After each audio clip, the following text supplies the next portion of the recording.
Bonjour à tous, bienvenue dans un nouvel épisode de Hiwarat Hisham. Avec moi aujourd'hui, Monsieur Farhat Mhenni, c'est un politicien algérien, auteur, fondateur et président du mouvement pour l'autodétermination de la Kabylie. Monsieur Mhenni, merci d'avoir accepté notre invitation et bienvenue à Hiwarat Hisham. Merci à vous de m'avoir invité et merci aux téléspectateurs qui vont suivre l'entretien. Merci. Comme vous le savez sûrement, beaucoup de gens, même au Maroc, ne connaissent pas très bien la question de la Kabylie. Oui, nous en entendons parler de temps en temps, mais nous manquons d'informations à un niveau plus profond. Pourriez-vous résumer pour nous ce qu'est la Kabylie historiquement et peut-être aussi politiquement, si possible? Écoutez, la Kabylie était un pays indépendant qui avait fait mordre la poussière plusieurs fois aux Ottomans, à la régence d'Alger, qui voulaient imposer leur domination sur elle, mais la Kabylie est restée indépendante. Et quand la France a envahi ce territoire qu'elle allait appeler plus tard, à partir de 1839, l'Algérie, il y avait des cartes géographiques qui montraient une Algérie française à côté d'une Kabylie indépendante.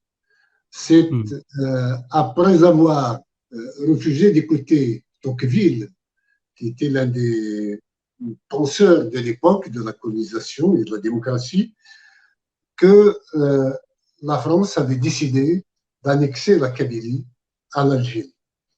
On parle de quelle année à peu près? C'est en 1857, exactement. Il y a eu une guerre entre la France et la Kabylie, que la Kabylie, malheureusement, n'avait pas pu remporter, qui est de celle du 24 juin 1857. Mais la Kabylie ne se sentait pas pour autant française ou algérienne. Elle s'était soulevée quelques années plus tard, 14 ans plus tard, en 1871, et beaucoup de gens de cette guerre furent massacrés.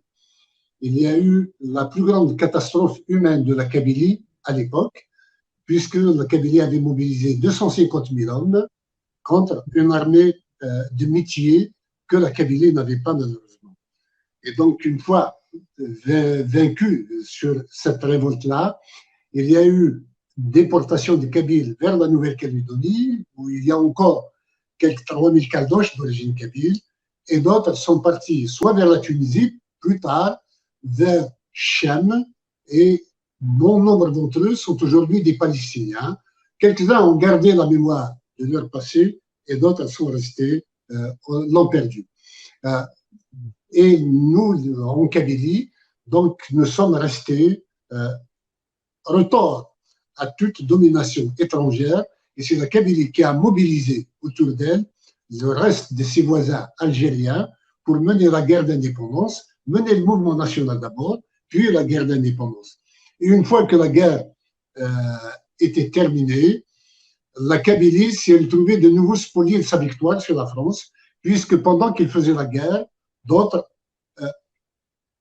formaient des troupes, ramassaient des troupes à Oujda et au Bec du Canard en Tunisie pour, une fois la guerre terminée, ils allaient prendre le pouvoir.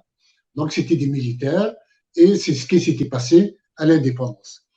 La Kabylie s'était insurgée, y compris à cette fois-là, contre la confiscation de cette indépendance.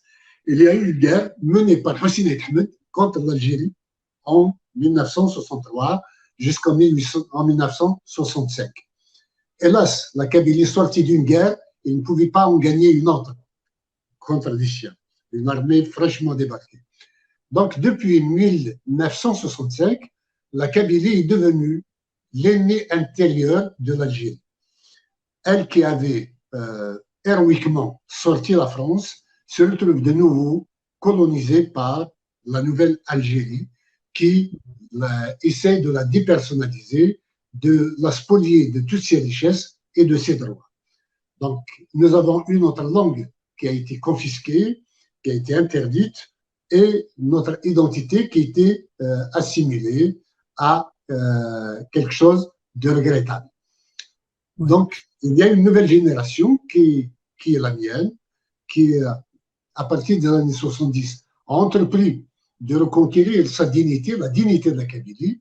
Nous avons fait le printemps berbère en 1980, Ouais. et puis nous avons essayé de démocratiser l'Algérie à partir de 82-83. Nous avons créé la première Ligue algérienne des droits de l'homme, et c'est grâce à la Kabylie que le régime du parti unique s'en est allé, était tombé en 1988. Nous croyons, avant cette date-là, avant 88, que Ouais. les Algériens étaient bons et que le régime seul était mauvais. Et une fois que nous sommes parvenus à la démocratisation de façade de l'Algérie, les Kabyles se sont retrouvés complètement isolés. Finalement, le discours de haine du Kabyle qu'avait déjà déversé la France sur les Algériens, repris par l'Algérie depuis, a fait des ravages dans la société algérienne, et les Kabyles se sont retrouvés isolés. Deux partis politiques démocrates ont vu le jour en Kabylie, le RCD et le FFS. Ils n'ont jamais eu d'audience en dehors de la Kabylie et chez les Kabyles.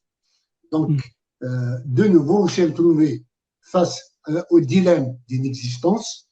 Il fallait se débrouiller. Alors, des solutions ont émergé. C'était le fédéralisme, c'était les autonomies régionales. Et quand l'Algérie, en 2001, a franchi le Rubicon en tirant sur nos enfants et en tuant plus de 130 personnes, nous avons décidé qu'il y avait une ligne rouge qui venait d'être franchie. À partir de là, il n'y a plus de contrat national, il n'y a plus d'unité nationale, sachant que les Algériens se solidarisaient avec d'autres peuples en Algérie, à l'étranger, qu'avec le peuple kabyle. À partir de là, nous avons décidé d'opter pour un avenir particulier de la Kabylie. Okay. Au départ, nous n'avions parlé que d'autonomie, c'était le MAC, Mouvement pour l'autonomie de la Kabylie. En 2010, nous avons mis sur pied le gouvernement provisoire kabyle, et dès lors, l'autonomie était dans le rétroviseur. Nous avons dépassé l'étape, et à partir de 2013, nous avons opté officiellement, au niveau du MAC, par une résolution générale qui a consacré le droit à l'autodétermination de la Kabylie. Sauf que nous sommes un mouvement de libération nationale d'un type nouveau. Nous ne sommes pas des poseurs de bombes, nous ne sommes pas des assassins, nous ne sommes pas des violents, nous sommes des gens.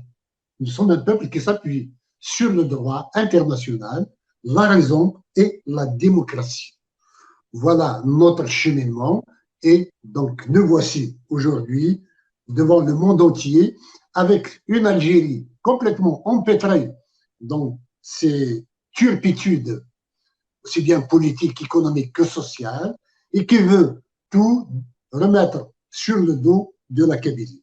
Nous sommes l'abcès de fixation, nous sommes le bouc émissaire de tous les maux d'Algérie, et un discours de haine du Kabyle qui était déjà assez latent durant toutes les 6 années d'indépendance est devenu ouvertement assumé par des agents de l'État. On nous appelle maintenant les zouaves, on nous appelle les collaborateurs de la France, alors que c'était nous qui avons bouté la France hors d'Algérie, et nous sommes l'ennemi vraiment de l'Algérie. Surtout avec la revendication d'indépendance que nous réclamons pacifiquement, le pouvoir algérien n'ayant pas de raison n'ayant pas de moyens de nous agresser, ou de nous mettre au banc de la société, nous a accusés de terrorisme, alors que nous n'avons jamais fait le moindre acte de violence, et nous n'avons aucune intention d'en commettre à l'avenir.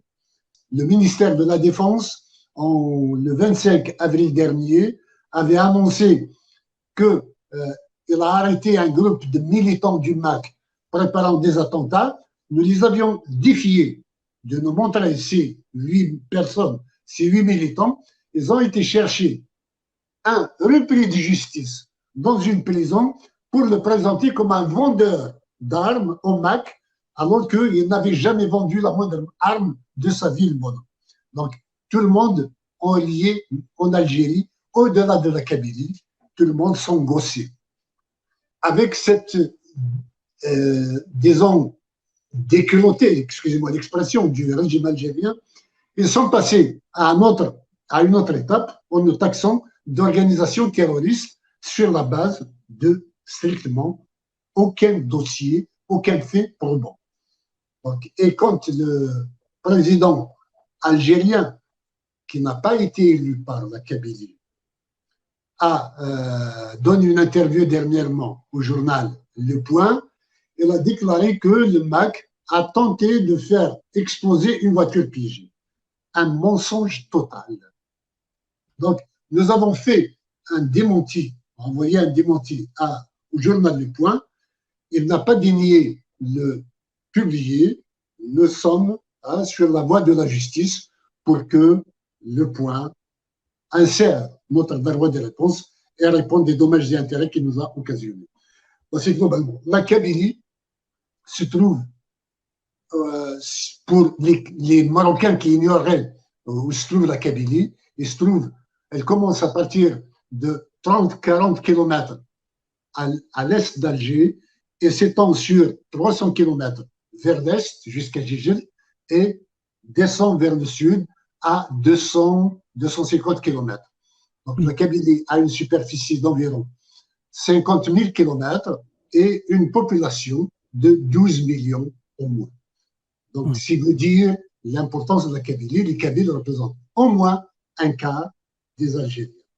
C'est une région homogène qui a ses coutumes, sa langue, ses traditions, qui est un peuple à part, qui n'a strictement rien à voir avec le reste des Algériens, même si nous sommes tous des Nord-Africains. Il se trouve que les Kabyles ont cette spécificité qui dure depuis le temps des Romains déjà. Au temps des Romains, les Kabyles menaient la vie dure aux Romains qui colonisaient l'Afrique du Nord et Takfarinas était l'un de nos héros de l'époque. OK. Merci pour ce résumé.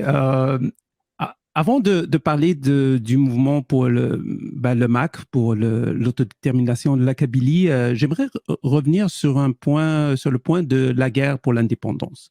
Alors, les Kabyles ont participé, mais c'était quoi le but? Faire sortir les Français, mais c'était quoi le but? Est-ce qu'il y avait un agenda? Qu'est-ce qui est arrivé après?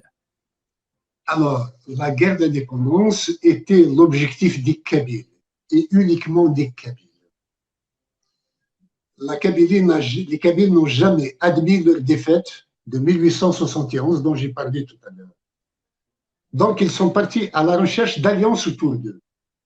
Au départ, ils voulaient entraîner derrière eux toute l'Afrique du Nord. Ils ont créé l'étoile nord-africaine, dans laquelle devaient participer aussi bien les Marocains que les Tunisiens. Finalement, les Marocains ont eu un destin à part, les Tunisiens également. Les Kabyles se sont retrouvés à traîner les Algériens derrière eux. Mais pour y arriver, il fallait qu'ils montrent qu'ils ne sont pas que Kabyles, qu'ils étaient Algériens. Donc, ils ont pris un nom kabyle, qui était Msadi Hadj, pour le mettre à la tête de l'organisation. Toute la militance était kabyle, mais il fallait un arbre qui cache la forêt kabyle, c'était Msadi Hadj, qui était un Tinsania. Et celui-ci était bien en phase avec eux tant qu'il était faible, disons. Le jour où il a rencontré un représentant de la Nahda dans un hôpital en 1939, il a été acquis à la Nahda et on lui a demandé d'abandonner l'affaire berbère et des Kabyles pour ne parler que d'arabo-islamique, d'arabo-musulman en Algérie. Et il y a eu rupture donc de contrat, mais le mouvement continuait. La France avait, dans un premier temps, dissous l'étoile nord-africaine. Ils ont créé le PPA, le Parti du peuple algérien, toujours avec la même structure. Le PPA a été dissous. Ils ont créé le MTLD après la Deuxième Guerre mondiale. Et c'est durant cette phase du MTLD qu'il y a survint la crise berbériste de 1949, quand les Kabyles ont demandé à Msali Haj de déclarer à l'avance que l'Algérie n'est pas arabo-musulmane, mais qu'il est arabo-berbère. Msali Haj et son directoire avaient préféré s'aborder le mouvement indépendantiste algérien que d'accéder à la revendication d'une Algérie algérienne, c'est-à-dire qui fasse place à une identité kabyle à l'intérieur. Et c'est sur les ruines de cette organisation et dans une confusion générale que des Kabyles ont repris l'idée, ils ont engagé la guerre d'indépendance, ils ont forcé le destin. La déclaration du 1er novembre a été rédigée en Kabylie, tirée avec une réunion de Kabylie, et le premier congrès du FLN qui s'était tenu en Kabylie pour mettre sur pied les bases d'un État algérien. Donc les Kabyles croyaient maîtriser le processus et en fin de compte, une fois l'indépendance acquise, ils allaient notamment être reconnus et avoir une existence officielle dans une Algérie indépendante. Donc, ce que j'ai raconté par la suite, c'est qu'à l'indépendance, les armées des frontières stationnées à Oujda et au Bec-el-Canal en Tunisie sont rentrées pour prendre le pouvoir. La Kabylie s'était sentie offensée que elle qui a arraché le pouvoir doive le céder à des militaires qui n'avaient jamais tiré une balle contre la France et l'ennemi français, se sont révoltés.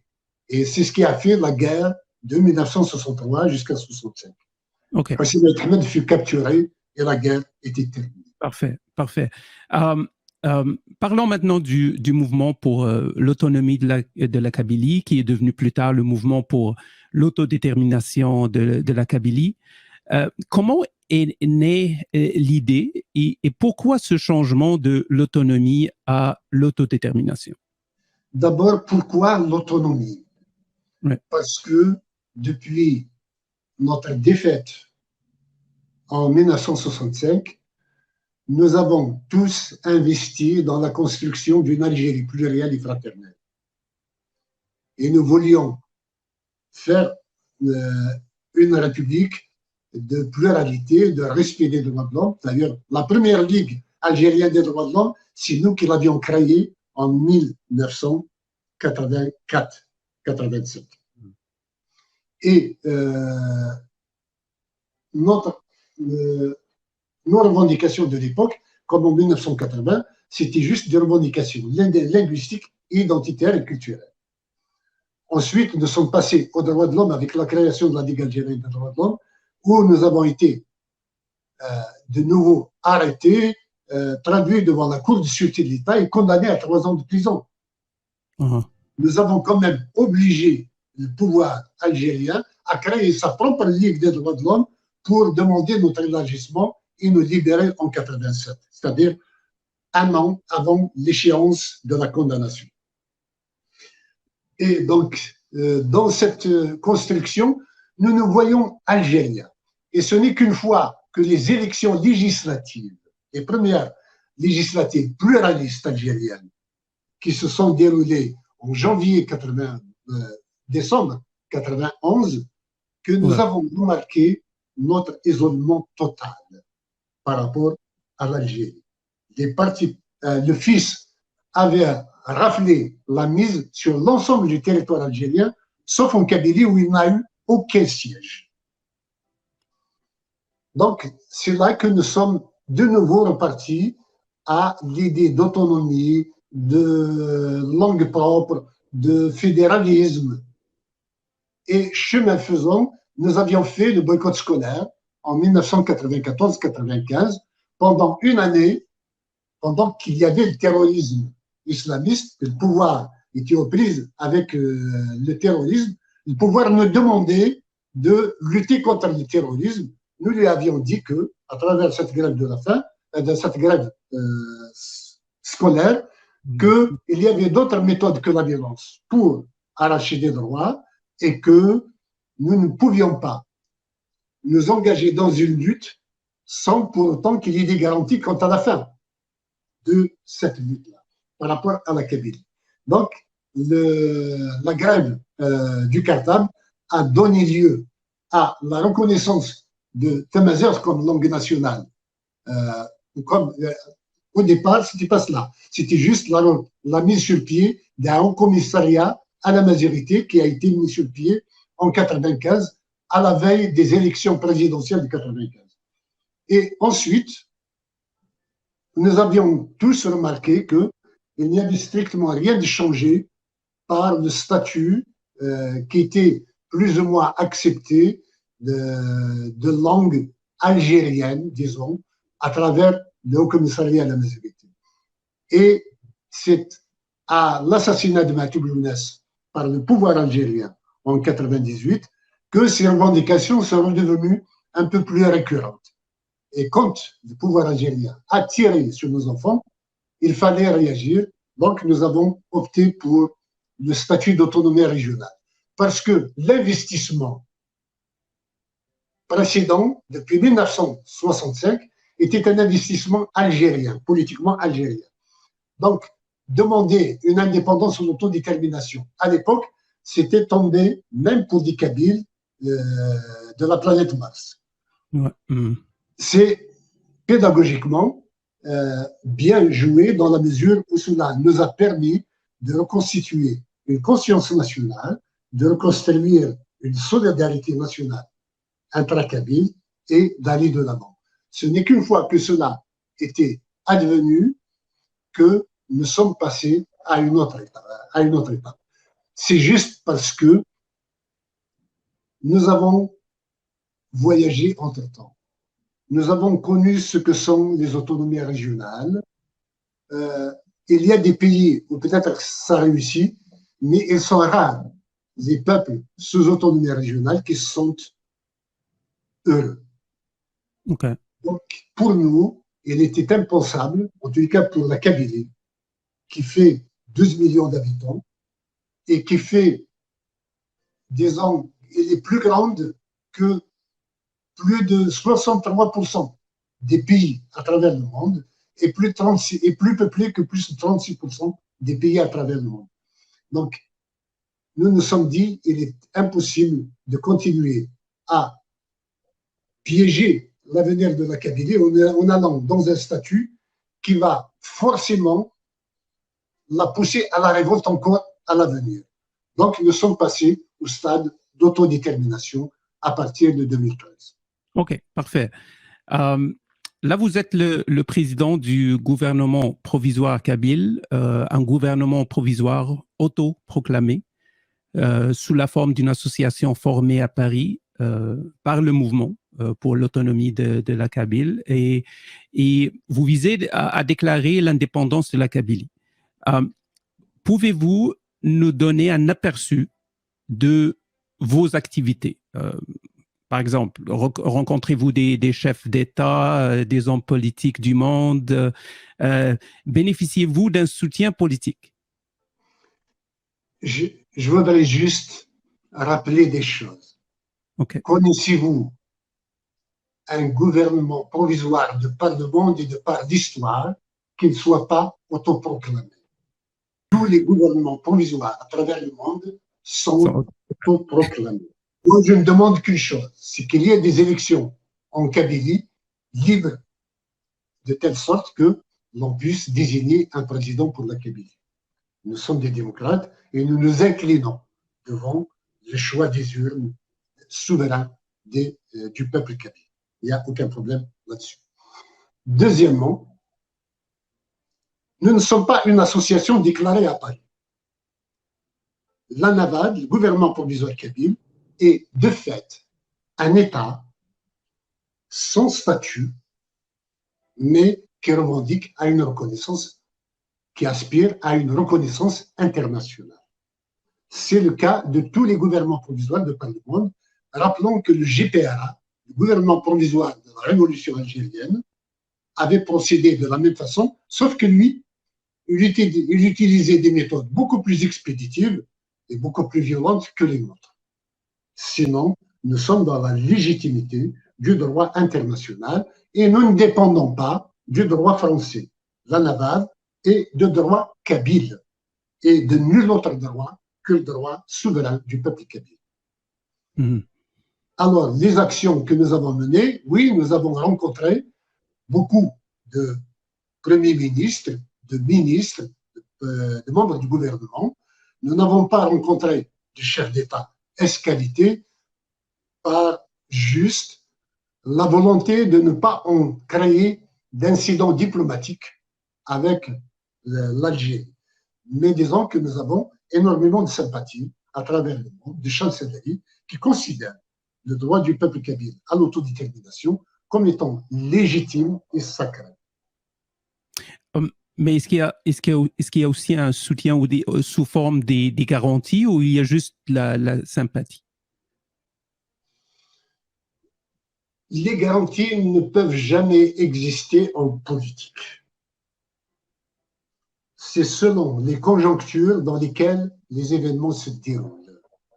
Nous sommes respectueux de la prudence de chacun et des conjonctures qui obligent les uns et les autres à momentanément taire leur soutien officiel. Mais quand on rencontre des membres du Parlement européen, quand on rencontre des membres d'un gouvernement, qu'il soit italien, espagnol ou belge, ou même des parlementaires allemands, ou en Suède, nous avons rencontré énormément de monde depuis que nous existons, comme j'ai été reçu personnellement au département d'État américain, comme au niveau du Parlement canadien et du gouvernement québécois notamment. Parfait. Nous souhaiterions que le Maroc ne fasse pas, lui aussi. Nous sommes un peuple frère que le Maroc gagnerait vraiment à soutenir. OK. En 2012, vous avez visité Israël et vous avez exprimé votre soutien et votre solidarité avec l'État juif. Vous avez dit que la Kabylie et Israël se trouvent tous deux dans un environnement hostile. Les deux pays partagent en quelque sorte le même chemin, mais Israël existe déjà. C'est la seule différence.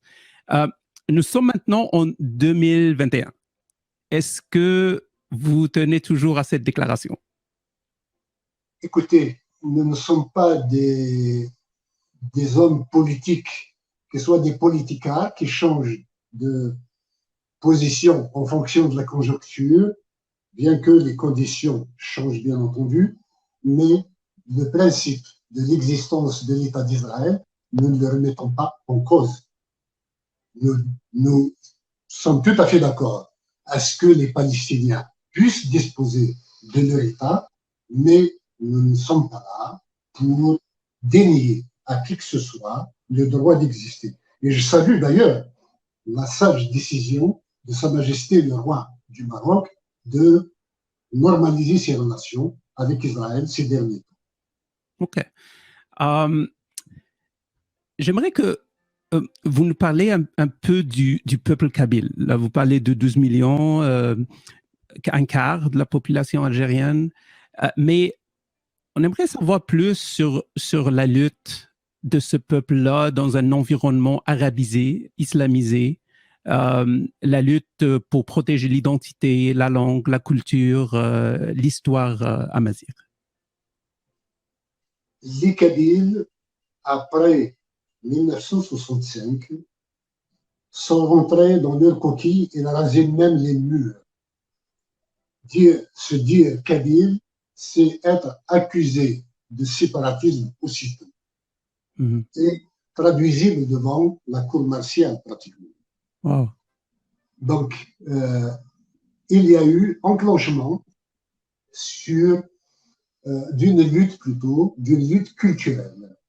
C'est ainsi que Dabei Nouva avait qui dire un mouvement de la chanson moderne était né et porté avec Mouloud Mamri, qui était un père spirituel gigantesque, qui avait conçu la grammaire mazir, qui avait conçu même le frère, le dictionnaire moderne, le lexique moderne, et qui avait essayé d'enseigner, même en période de Boumedienne, du berbère à l'université d'Alger. J'ai été personnellement l'un de ses élèves.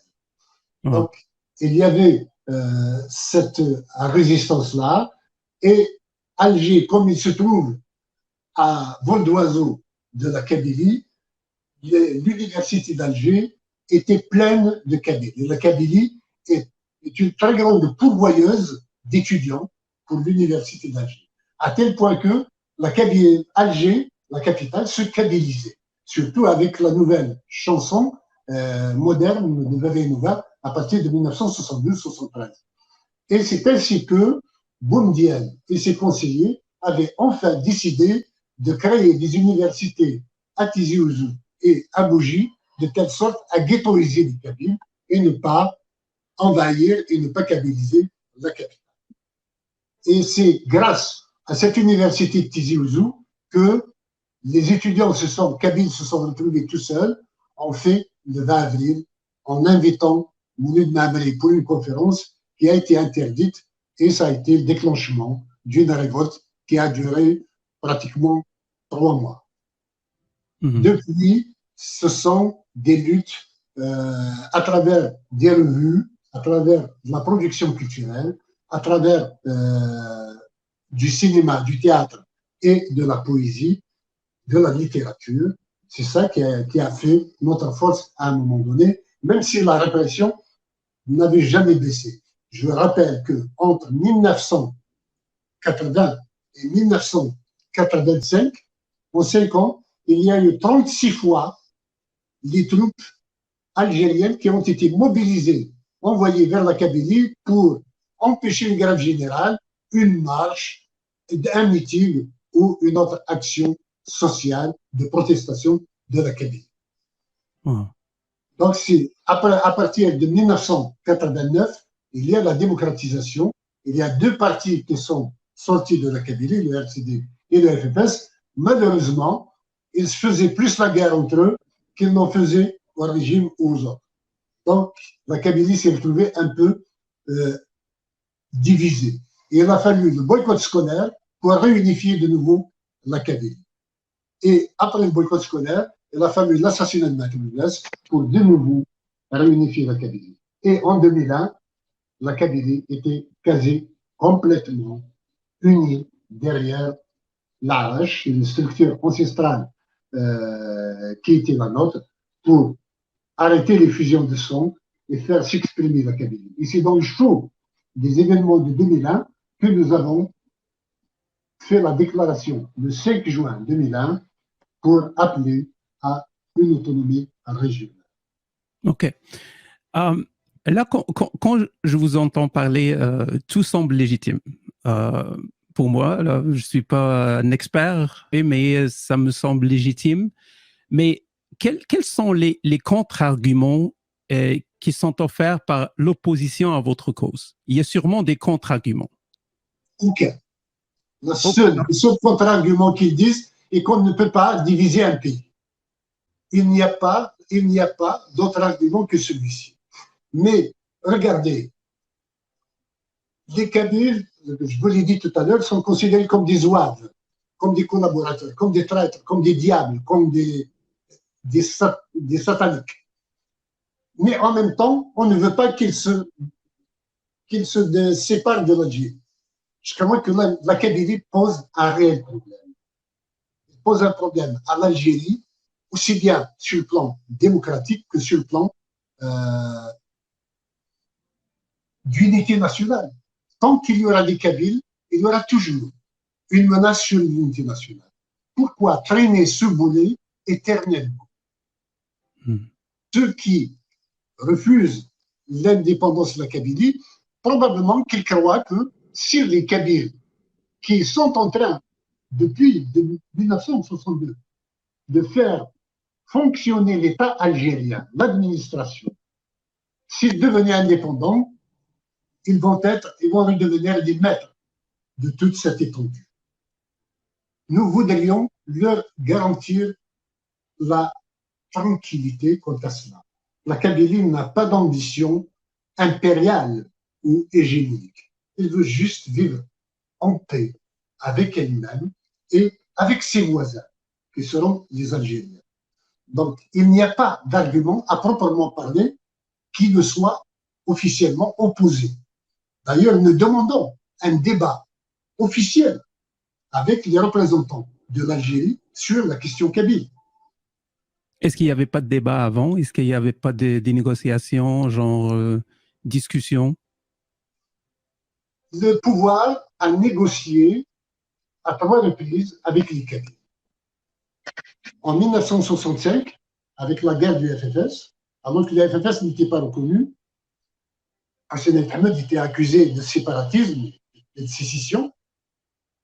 En 1994-95, avec le boycott scolaire, même si le mouvement culturel berbère, le MCB, n'était pas reconnu, le pouvoir a négocié. J'ai mené moi-même la délégation du MCB au palais du gouvernement algérien.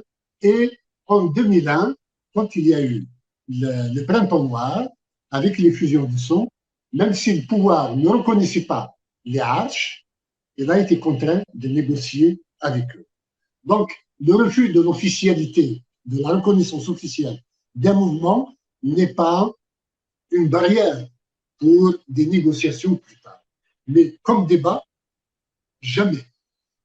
Il y en a eu. Les Algériens préfèrent, les autorités algériennes préfèrent, ont préféré dans un premier temps jouer à l'autruche. Je n'ai rien vu, le MAC n'existe pas, c'est une minorité, et quand nous sommes devenus majoritaires, ils nous traitent de terroristes. Voilà comment la situation on est arrivé là, et les discussions ces derniers temps qui se font sur des plateaux à notre détriment, sans nous faire participer à ce débat-là, c'est de nous traiter de n'importe quoi pour valider les thèses officielles d'une Kabylie terroriste, ce que la Kabylie n'a jamais été depuis 1967. Ok. Le régime algérien prétend être pour le droit des peuples à l'autodétermination. C'est ce que le régime prétend. Mais quand il s'agit de la question de la Kabylie, il semble changer complètement d'avis. Et ça, est-ce que vous voyez ça comme un genre d'hypocrisie? Pas seulement d'hypocrisie, ça veut dire que le régime algérien ne sait pas ce qu'il veut. Le droit à l'autodétermination, de soutien au peuple qui aspire à l'autodétermination est inscrit dans la nouvelle constitution à l'article 32. Et quand il s'agit du Polisario ou du Hamas, l'Algérie envoie des fonds, des armes et des soldats pour les soutenir sur le terrain. Mais nous, qui n'avons ni armes, ni soldats, ni quoi que ce soit, nous sommes considérés comme des terroristes. Ils nous refusent le droit à nous pour l'exercice de l'autodétermination. Il y a non pas de l'hypocrisie de sa part, mais des calculs. Pour la Palestine, c'est juste parce que l'Algérie a été abreuvée à l'antisionisme depuis sa naissance et que pour le Polisario, il y a des intérêts d'hégémonie, une question hégémonique sur l'Afrique du Nord de la part de l'Algérie qui voudrait empêcher le Maroc de le devenir. Donc, le soutien au Polisario et à Hamas répond à des intérêts stratégiques de l'Algérie et non pas à des principes reconnus universellement comme celui du droit à l'autodétermination. Okay, alors deux poids, deux mesures. Changement de sujet. Comment pouvez-vous expliquer que malgré que l'Algérie soit un pays producteur du gaz et du pétrole, il se trouve, on dirait, toujours dans une situation économique difficile? Sur le plan économique, l'Algérie a dilapidé les richesses du Sahel. Il y a l'uranium, il y a l'or dont on ne parle pas et qui sont plutôt exploités pour l'uranium de manière clandestine en collaboration avec une puissance étrangère. Et il y a l'or qui va dans des poches privées. D'ailleurs, l'ancien président de la Banque d'Algérie, M. Haj Nasser, avait fait une déclaration il n'y a pas si longtemps, disant que c'est quand même étrange. En 5 ans, les réserves d'or de l'Algérie n'ont pas bougé. Cela veut dire quoi?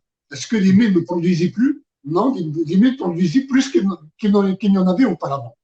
Donc, économiquement, l'Algérie est une vache à lait des militaires et des tenants, des dignitaires du régime.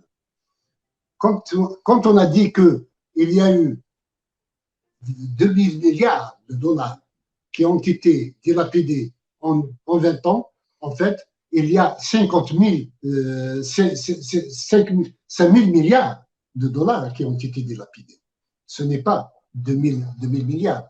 Donc, l'Algérie n'a jamais voulu encourager le travail et le capital de telle sorte que ceux qui vont acquérir des richesses n'aient plus les moyens d'imposer une vision politique de l'Algérie. Donc, il fallait appauvrir l'Algérien, dilapider son économie, la saboter même, de telle sorte à ce que les richesses restent l'apanage et le monopole du régime qui les distribue comme il le veut, en forme de corruption des élites notamment. OK. Est-ce qu'il y a des raisons psychologiques autres que politiques pour comprendre les difficultés de communication entre la classe politique algérienne et marocaine? Pourquoi il n'y a pas de... On dirait qu'ils veulent pas, ils veulent pas parler. Le Maroc et l'Algérie ne peuvent pas s'entendre, ne pourront pas s'entendre. En tous les cas, les Algériens n'accepteront des Marocains que soumis au diktat algérien. Donc, tant que le Maroc a des velléités, des potentialités et la volonté d'être indépendant et d'imposer un modèle de société qui soit celui de la liberté, il génère l'Algérie qui se veut une hégémonie uniquement dictatoriale et militaire. Mm-hmm. Est-ce qu'il y a des signes négatifs que la relation entre le Maroc et l'Algérie peut aller au pire, c'est-à-dire une guerre? Cela a déjà eu lieu entre 63 et 64. Cela pourrait de nouveau l'être, mais le monde a changé entre-temps. L'Algérie préfère faire la guerre au Maroc par Polisario interposé. Proxy. Il est là pour le soutenir de toutes ses forces. Le monde aujourd'hui n'accepte plus les guerres épuisantes comme qui soient longues dans le temps. La dernière guerre épuisante qui a été laissée s'épuiser elle-même, c'était celle entre l'Iran et Saddam Hussein, l'Irak. 8 ans. C'est de guerre-là que la guerre s'était terminée. Il n'y a eu ni vainqueur ni vaincu. Et engager une nouvelle guerre aux portes de l'Europe entre l'Algérie et le Maroc fera nécessairement intervenir l'Europe dans ce genre de conflit et personne n'aura l'avantage de la guerre. Donc, disons que même si il y a des velléités de l'Algérie, des menaces qui ne sont pas voilées par ailleurs, l'Algérie, je ne pense pas qu'il ait les moyens d'aller au bout de sa logique. Ni les moyens politiques, ni les moyens diplomatiques, ni les moyens financiers, puisque aujourd'hui les caisses de l'État sont vides et le pétrole va de plus en plus, comment dire, être réduit au niveau de son prix, diminuer de son importance sur le plan géostratégique. Donc l'Algérie est désarmée face au Maroc, pour l'avenir. OK. Dernière question. Comment voyez-vous l'avenir proche et lointain de la Kabylie? L'avenir proche, c'est cette Algérie nouvelle dont nous parle Tebboune, qui est pire que toutes les Algéries que nous avons connues jusqu'ici. C'est un cauchemar. Il y a ordre donné de mettre des militants politiques kabyles en prison. Qu'ils soient indépendantistes ou non, hein, même ce qu'on appelle des hirakistes sont jetés en prison indistinctement. Le seul critère, c'est qu'ils soient kabyles. Voilà sur la base de quoi on arrête en Algérie. Donc, il y aura une période nécessairement assez difficile que nous allons traverser. Mais la Kabylie sera indépendante. Nous comptons sur le droit international, le soutien de l'ONU et des organisations internationales pour que cet exercice se fasse dans les conditions de souveraineté populaire la plus totale et qu'il y ait transparence sous les auspices des Nations Unies. Monsieur Farhat Mehni, merci beaucoup de nous avoir accordé de votre temps. Merci à vous également. Merci à tous et à bientôt.